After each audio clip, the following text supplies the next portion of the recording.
por acompañarnos. Hoy tenemos un análisis muy interesante porque hablaremos acerca de la lucha contra el narcotráfico, algunas pistas que han sido inhabilitadas y también hablaremos sobre el MAINA que cumple 3 años de funcionamiento. Realmente, si ya está funcionando, esto lo estaremos analizando con el licenciado Julio Rivera Clavería, quien le doy la bienvenida. ¿Cómo está, licenciado? Buenas noches. Buenas noches, Sandy. Buenas noches a todos los amigos de casa. Un placer estar con ustedes.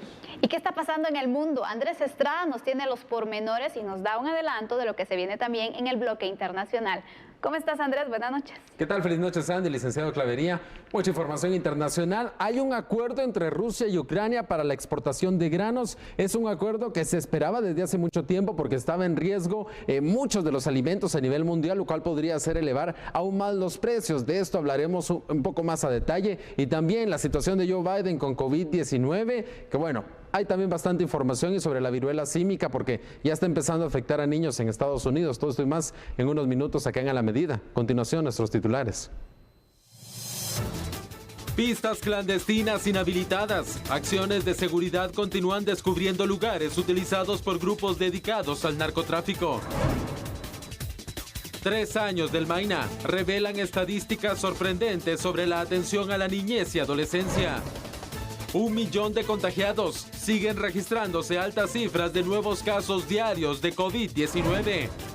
Piden que enfrente juicio. Ministerio Público hace solicitud en caso contra exalcalde de Las Cruces, Petén.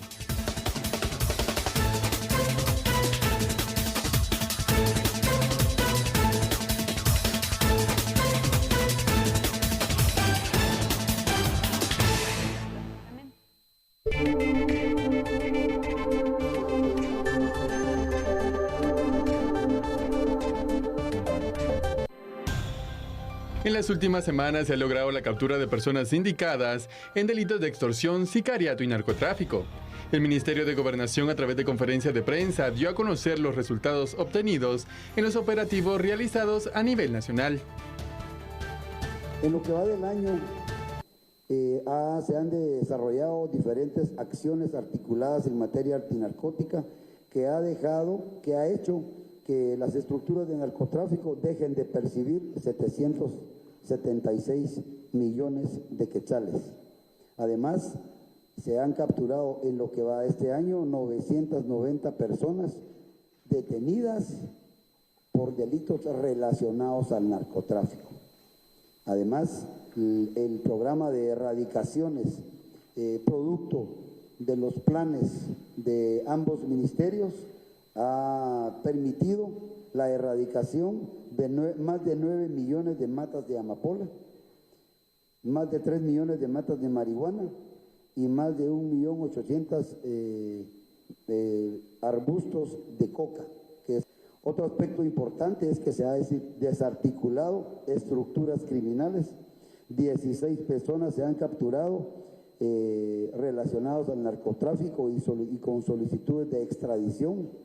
Esto es un hecho importante también que reafirma la postura y las acciones estratégicas del gobierno de Guatemala en colaborar con el gobierno de los Estados Unidos en capturar a estas personas relacionadas al narcotráfico y entregarlos a las autoridades luego de un proceso de extradición. Además, el titular de la cartera de Gobernación indicó que durante este año se inhabilitaron 21 pistas clandestinas. El jefe del Estado de la Defensa Mayor, por su parte, se refirió al plan estratégico utilizado para verificar el ingreso de naves aéreas clandestinas y enfatizó la coordinación que se mantiene con distintos países de América. En este momento nosotros como Defensa Nacional ya tenemos activado la estrategia que se materializa en un plan que se acciona al momento que los radares del Estado de Guatemala nos indican que tenemos una nave que no ha sido declarada legalmente.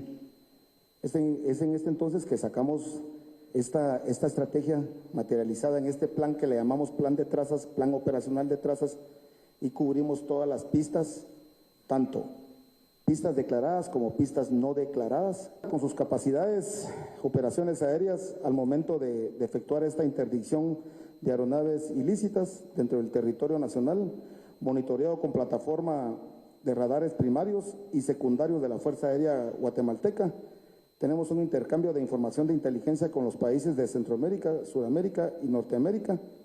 Esto es bien importante debido a que son los que ellos nos dan la alerta primaria.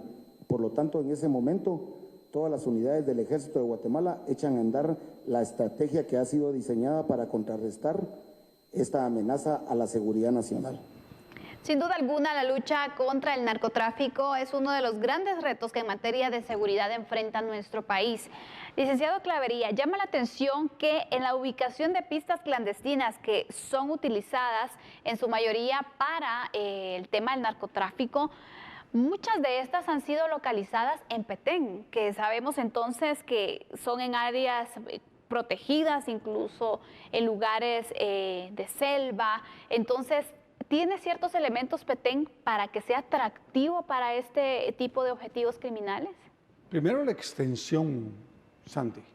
Está hablando usted de aproximadamente de 22,000 kilómetros cuadrados, en primer lugar. En segundo lugar, que efectivamente se utilizan normalmente las áreas protegidas dirigiendo invasiones de campesinos para hacer las limpias, las quemas y poder armar las pistas en esos lugares, las pistas clandestinas. Y en tercer lugar, el recurso económico con que cuentan las organizaciones de narcotráfico y que pueden comprar muchas voluntades. Claro. Pero no solo es Petén, también está Izabal y también está Retauleu. Depende del trabajo de inteligencia y de las alertas que plantean los radares. Esta es la diferencia. Eso depende mucho de la inteligencia que se realiza en los países de origen. Normalmente Colombia, Estados Unidos, que tienen mucho control sobre esto, y México, y ellos son los que proporcionan la información y sobre esa base es que se destaca tanto el ejército como para la policía. Sin duda alguna, lo que vemos entonces, el recurso económico que tienen las estructuras del narcotráfico, porque en ocasiones ha sucedido que localizan una pista e incluso avionetas han dado esta situación también, que al momento en el que los grupos del narcotráfico se dan cuenta que las fuerzas de seguridad están llegando a este lugar, prefieren quemarlas. Entonces aquí vemos también que tienen pues dinero para invertir y probablemente ya tienen otra pista lista para poder entonces seguir operando, porque sí ayuda el hecho de que se ubiquen las pistas y que también se inhabiliten, pero sabemos que mientras también esta pista se ha inhabilitado, ya hay otra que está operando o ya hay un punto que se ha visto que podría ser también potencial para poder seguir funcionando de esta forma ilícita, donde ya incluso se han ganado la comunidad. ¿Por qué? Porque les dan esas oportunidades que el Estado no les da y prefieren entonces de esta manera funcionar para tener el resguardo de estas comunidades, porque ha pasado también que bloquean el paso de las fuerzas de seguridad para que no lleguen a las pistas clandestinas, licenciado.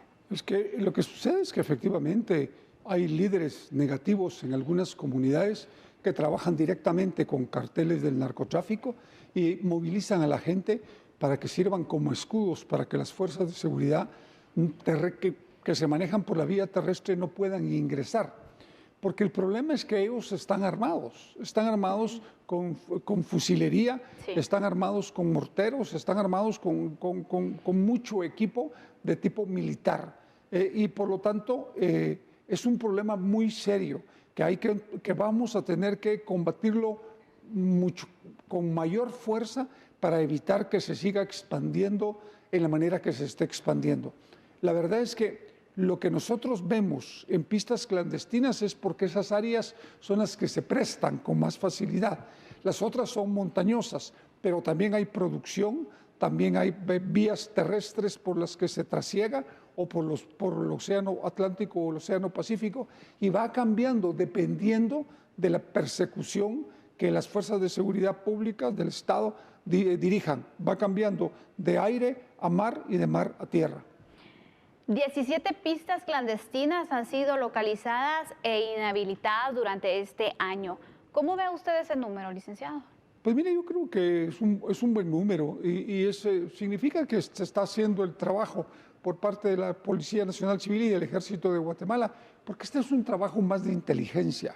Es decir, Guatemala necesita mejorar toda su potencial aéreo, naval y terrestre, tanto para la policía como para el ejército, para poder estar revisando mucha parte del territorio nacional, que es importante hacerlo para ir buscando e inhabilitando pistas clandestinas. Es muy importante, Sandy. Lo que pasa es que cuando uno habla de invertir en el tema de seguridad, la gente pega el grito al cielo, pero lo que no se están dando cuenta es que muchos de los rumores, de las descalificaciones y de las noticias que se están corriendo en las redes sociales son promovidas por el mismo narcotráfico. Vamos con unos datos para poder darle ciertos elementos en el análisis y que ustedes también, desde donde nos estén sintonizando, puedan evaluar esta situación, la lucha que se ha tenido contra el narcotráfico. El narcotráfico, hay que mencionar algo, sin duda alguna es una de las amenazas transnacionales con una fuerte presencia en Guatemala, más que en otros países, sí, podríamos decir. En nuestro país han privilegiado para sus operaciones las zonas boscosas de difícil acceso y las denominadas áreas protegidas, como por ejemplo el caso de Petén, que también hemos mencionado, y las otras regiones.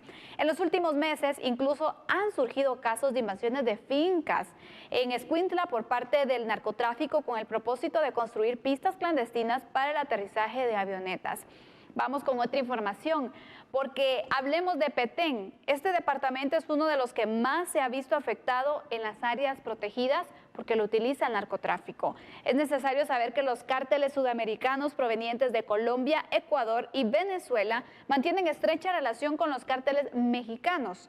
Estos grupos criminales cuentan con el dinero y la logística necesarios, hay que recalcarlo, lo que hace necesaria también una acción conjunta con los países vecinos. Y es que esto es lo que me sorprende a mí, licenciado Clavería, porque el narcotráfico, al igual que otros temas también, es un problema transnacional, es un problema de la región, porque vemos que están conectadas las estructuras, están muy bien organizadas, por eso es crimen organizado. Pero me sorprende que aún así, cuando se sabe la organización que existe y cómo funciona transnacionalmente el narcotráfico, parece que a los países no les interesa actuar en conjunto para el intercambio de información, para hacer incluso operativos de forma conjunta y poder entrar de frente contra estos grupos. Cada país está haciendo su lucha y en lo individual no sé entonces qué tantos resultados podemos tener. Creo que, como dicen, la unión hace la fuerza, pero no lo quieren entender. Sí ha dado resultados, porque, por ejemplo, el Plan Colombia dio resultado. Fue con el soporte de los norteamericanos, con una inversión de capital y de tecnología muy grande y equipamiento y capacitaciones, los que permitió que efectivamente se desarticularan los grandes carteles. Pero desde luego siguen funcionando carteles mucho más pequeños, ya no como los de los Orjeda Rodríguez o los de Pablo Escobar, todos esos que conocíamos antes, ya no, tienen otra estructura, mucho más empresarial. Y de ahí tiene usted, por ejemplo, en Guatemala, que son más carteles familiares y de amigos. Por lo tanto, efectivamente son transnacionales. El esfuerzo se hace.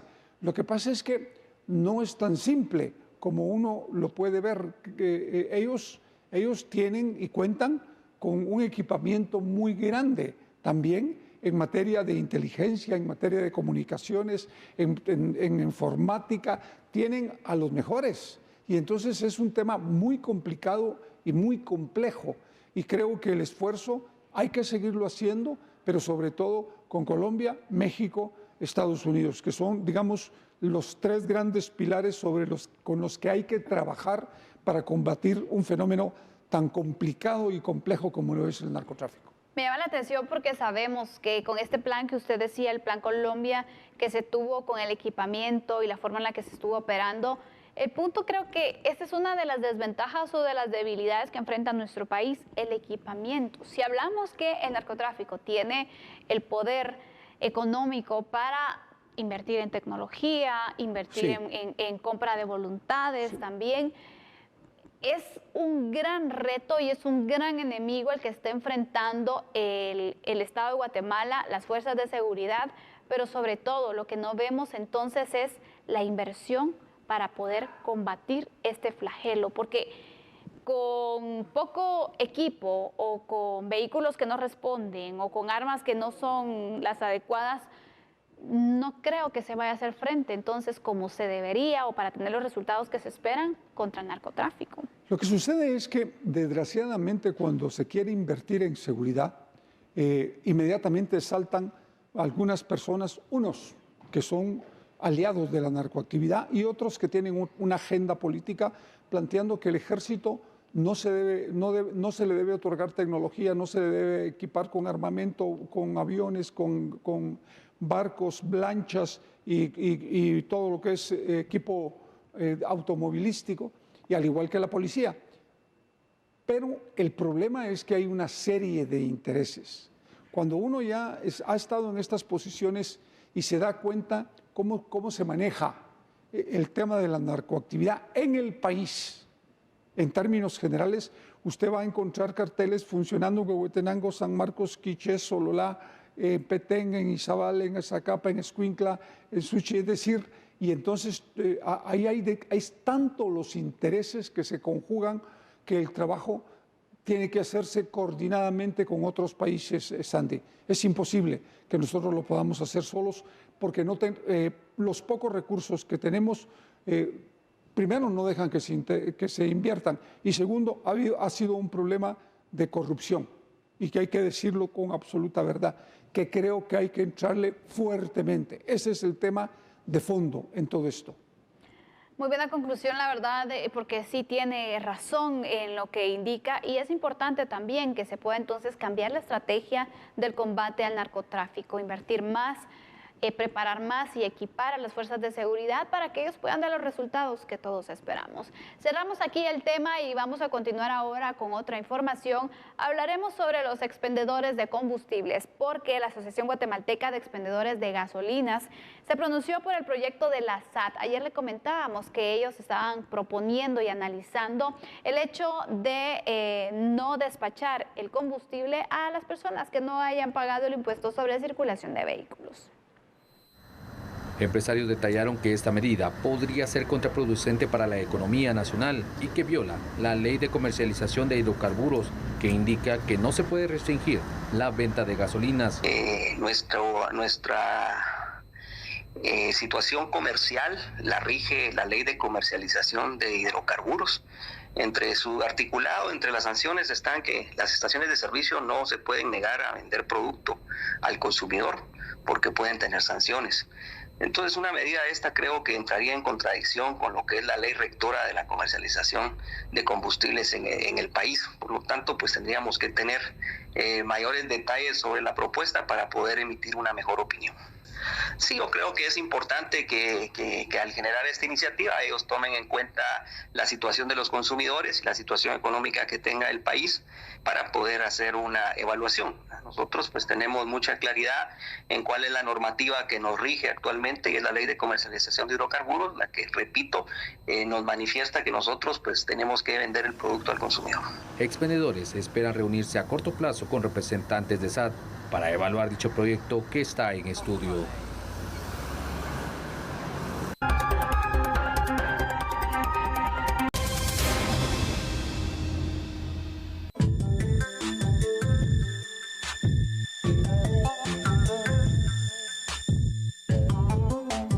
El Ministerio Público informó sobre los resultados del modelo de atención integral de niñez y adolescencia MAINA en el marco del 3er aniversario de su inauguración.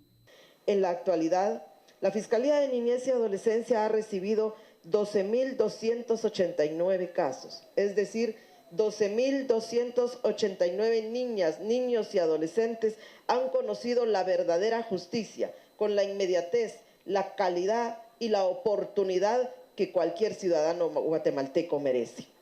Así también, con la implementación de la gestión integral de casos conocidos por sus siglas como GIC, tenemos los casos de modalidad y seguimiento y casos de conclusiones, así como la modalidad de gestión integral de casos. A la fecha, la Fiscalía de Niñez y Adolescencia es la primera fiscalía del Ministerio Público que se encuentra con 0 casos en mora en relación a los casos de seguimiento.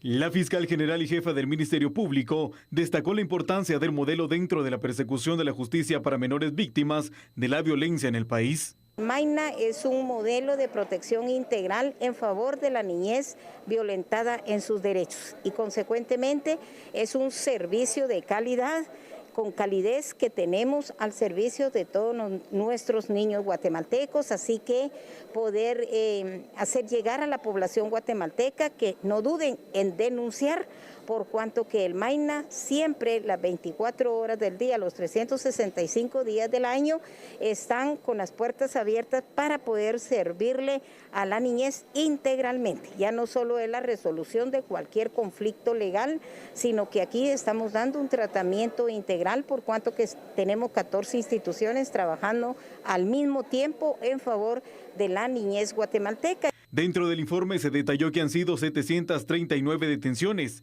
250 allanamientos, 364 sentencias de carácter condenatorio y 9 de cada 10 niños extraviados han sido localizados y devueltos a su familia. Muy bien, evaluemos entonces el funcionamiento del Maina. Este modelo lo que ha buscado es poder darle un tratamiento especial a estos casos de niñez y de adolescencia y por eso también se concentran a las instituciones del sector justicia y a otras entidades también del Ejecutivo, por ejemplo, para que cada uno realizando sus funciones pueda dar acompañamiento en los casos que se van presentando donde se puede tener la violación de derechos de niñez y adolescencia, licenciado. ¿Cómo podríamos evaluar los 3 años de funcionamiento del Maina? Yo creo que cualquier intento que sea para favorecer la niñez y a los menores en el país, para evitar los malos tratos, los abusos sexuales o las desapariciones, es bienvenida.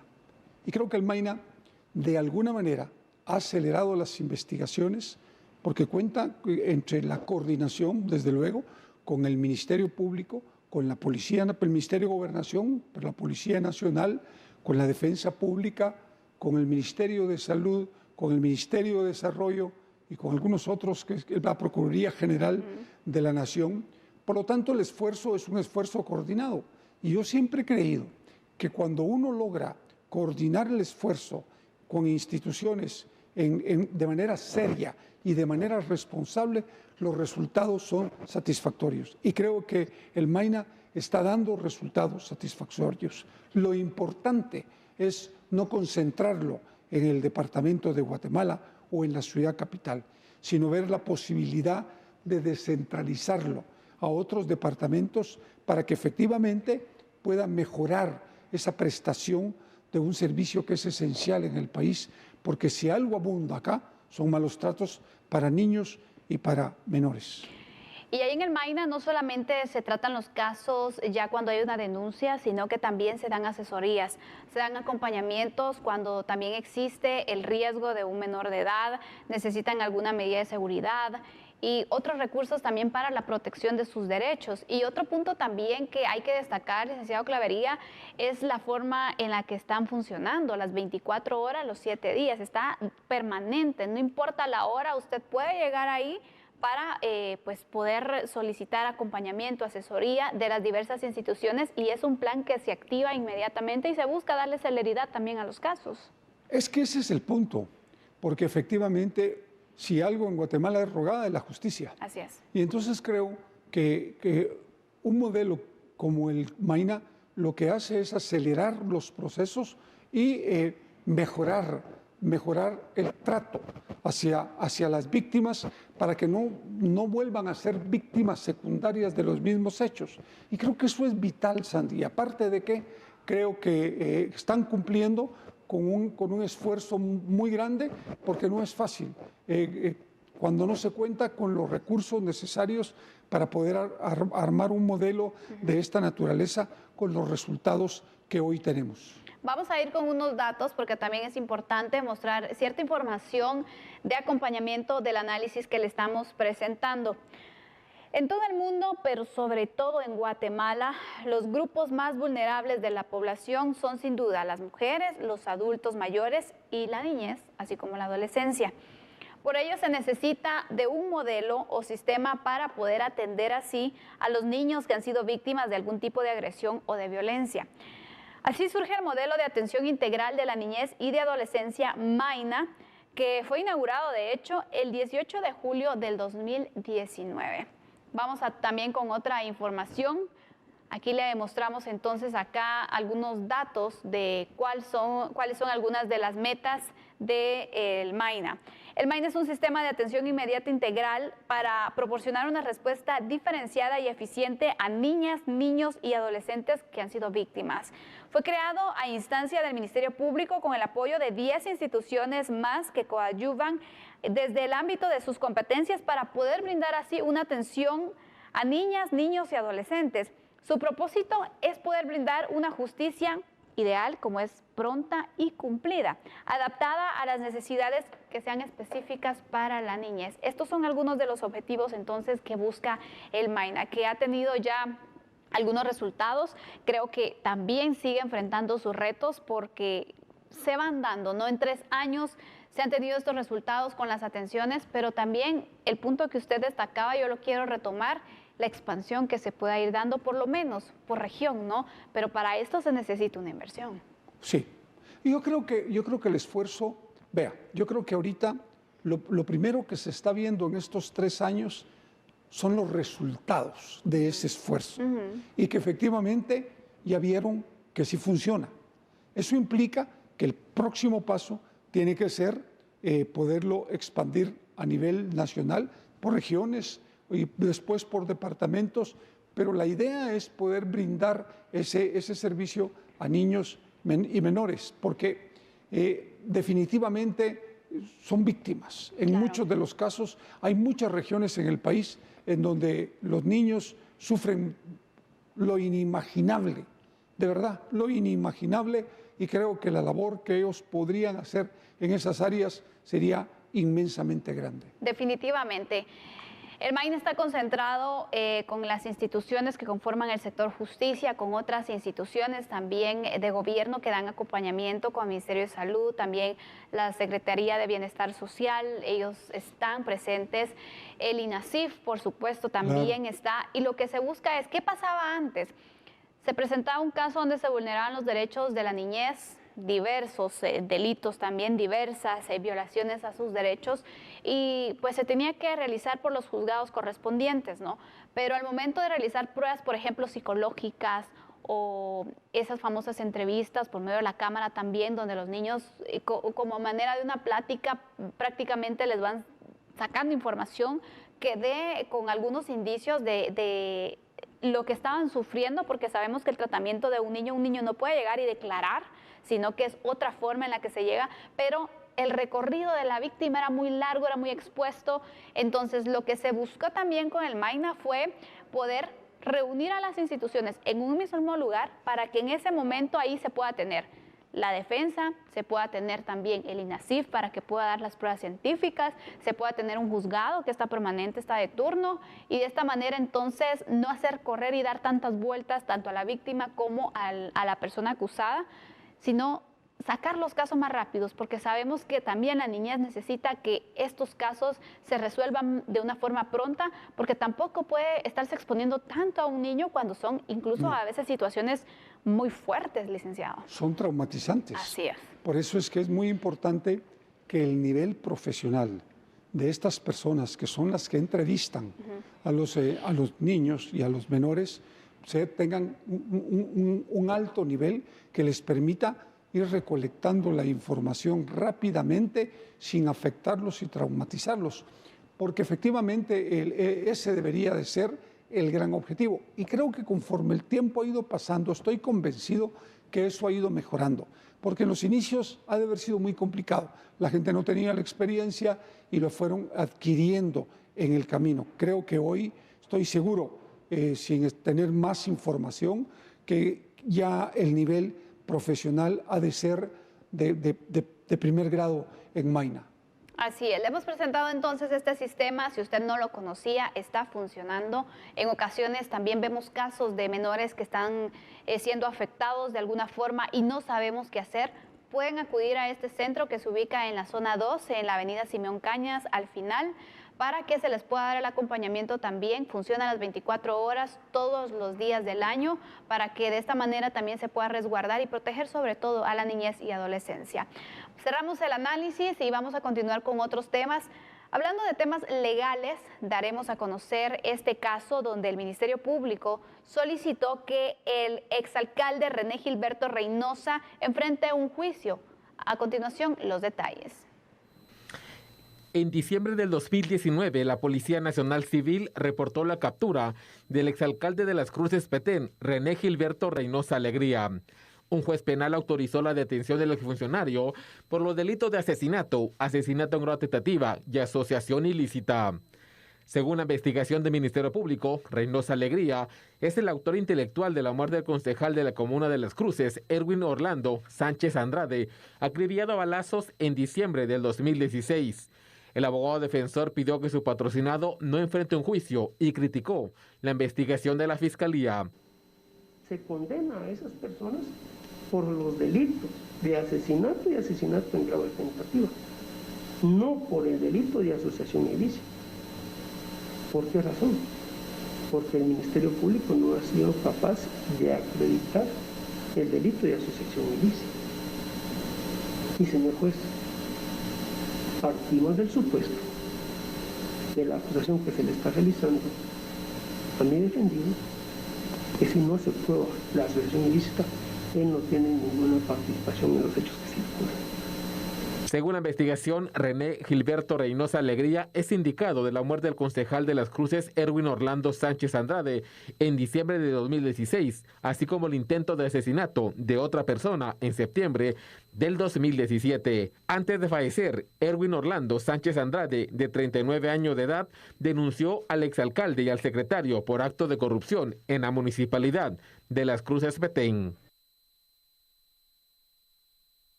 La cartera de salud informó que el país ha superado el 1.000.000 de contagios desde que se registró el primer caso positivo en marzo de 2020.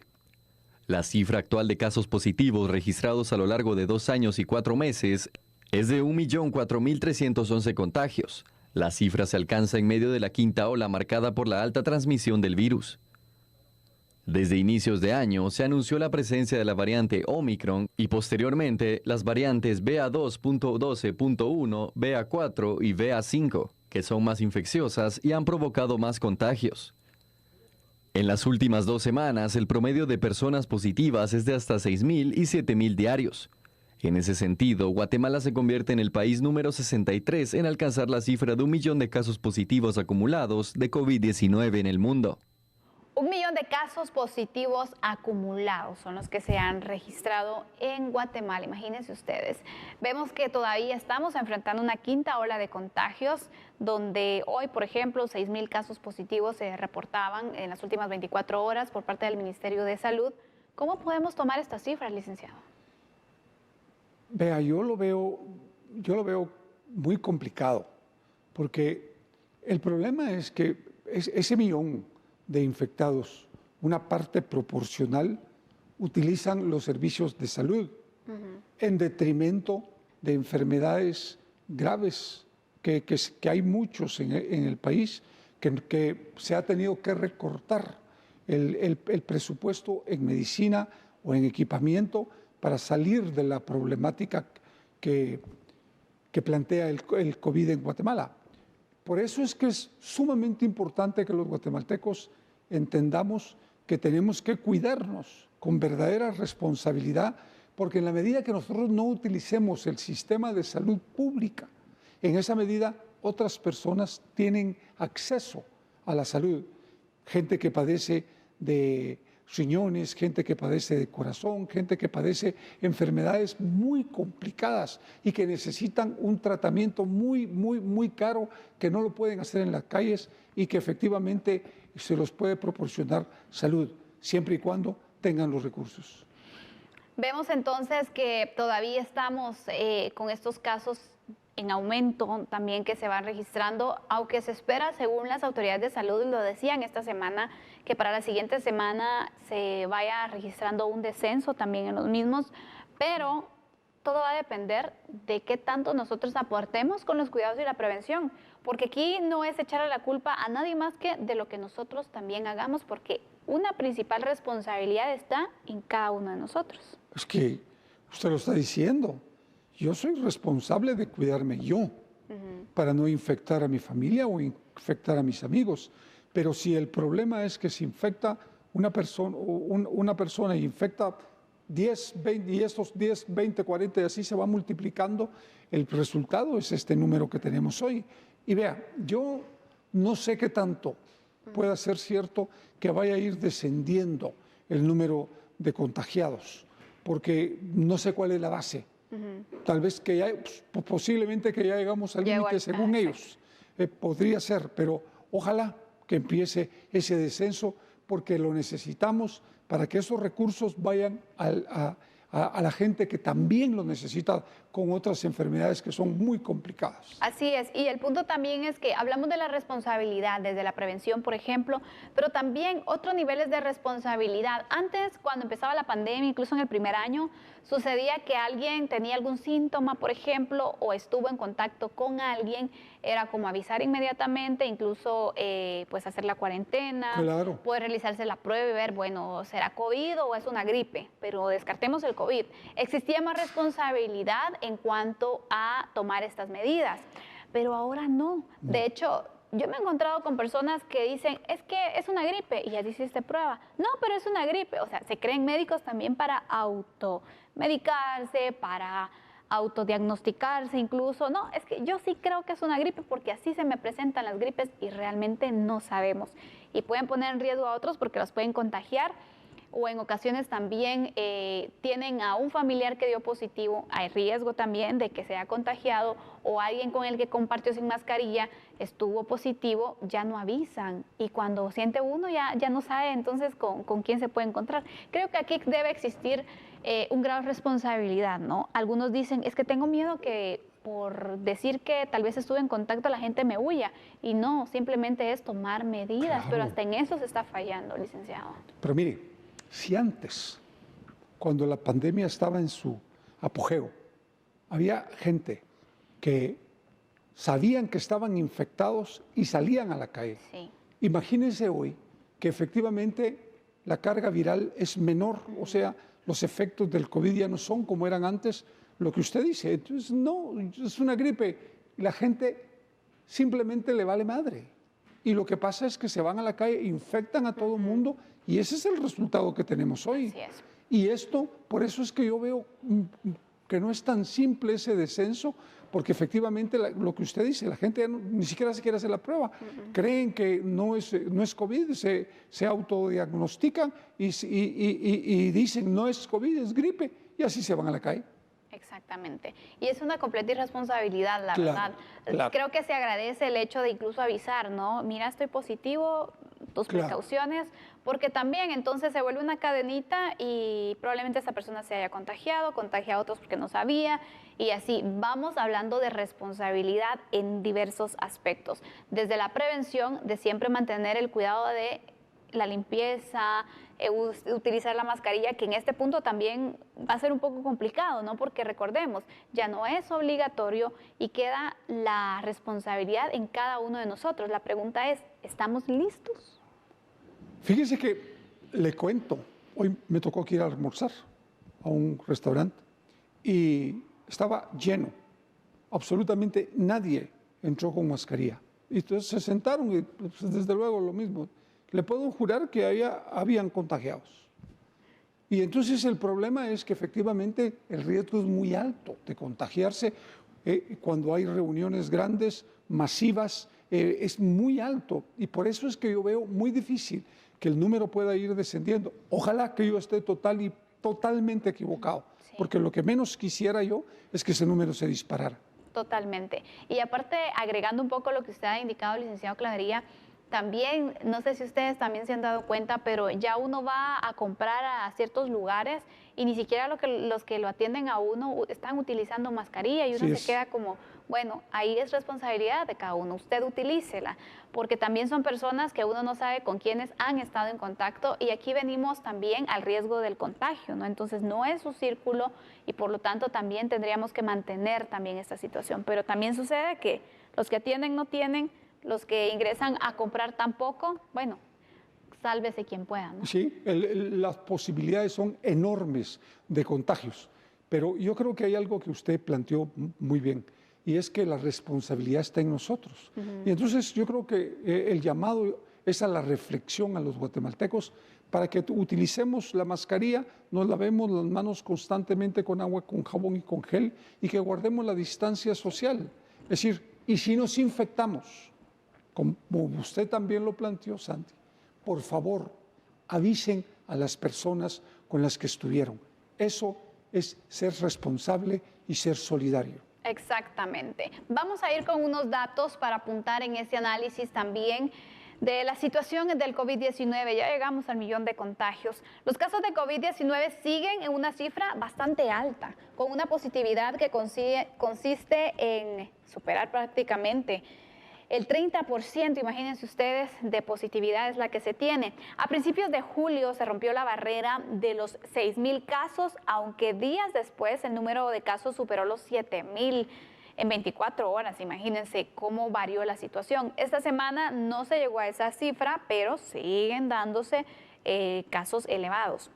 Sin embargo, todos los días de esta semana se han superado el 30% de positividad, porcentaje que se ha mantenido constante durante todo el mes. Vamos con unos datos disponibles porque, según la información del Ministerio de Salud, se estima que existen 76.000 casos activos de COVID-19 en Guatemala.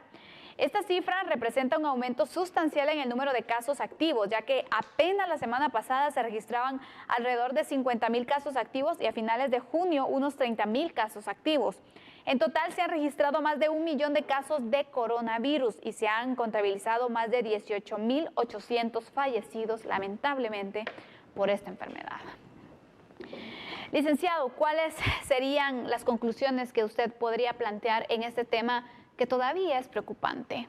Yo lo primero es la recomendación a los guatemaltecos de que actuemos con responsabilidad, que pensemos en nuestros hijos y que pensemos en la familia, pero que también pensemos en los amigos y en los extraños, porque podemos infectar a cualquier persona. Segundo, por favor, si usted se infecta, avísele a las personas. Eso es actuar con responsabilidad. Y tercero, utilice su mascarilla, lávese las manos constantemente con agua, jabón y con gel y guarde su distancia. No hay otro mecanismo. Es decir, si creemos que hay otro mecanismo para salir del COVID, no hay. Las vacunas, ya está demostrado, nos ayudan, pero la responsabilidad de cuidarnos nosotros mismos es lo que nos puede sacar de esta pandemia. Así es. Muy bien, esa es la conclusión que podemos tener, el llamado siempre a que ustedes se cuiden para que sean conscientes y que sean responsables también. Vamos ahora a darle a conocer otra información porque hoy en el Diario Oficial se publicó la elección del Procurador de los Derechos Humanos y con esto se oficializa. El pasado 20 de julio, el Congreso de la República eligió con 141 votos a favor a José Alejandro Córdoba como Procurador de los Derechos Humanos. Esto quedó establecido bajo el Acuerdo 13-2022, el cual sería publicado este viernes en el Diario Oficial. De acuerdo con el artículo 10 de la Ley del Procurador de los Derechos Humanos, el PDH permanecerá en el cargo por un periodo improrrogable de 5 años a partir de este 20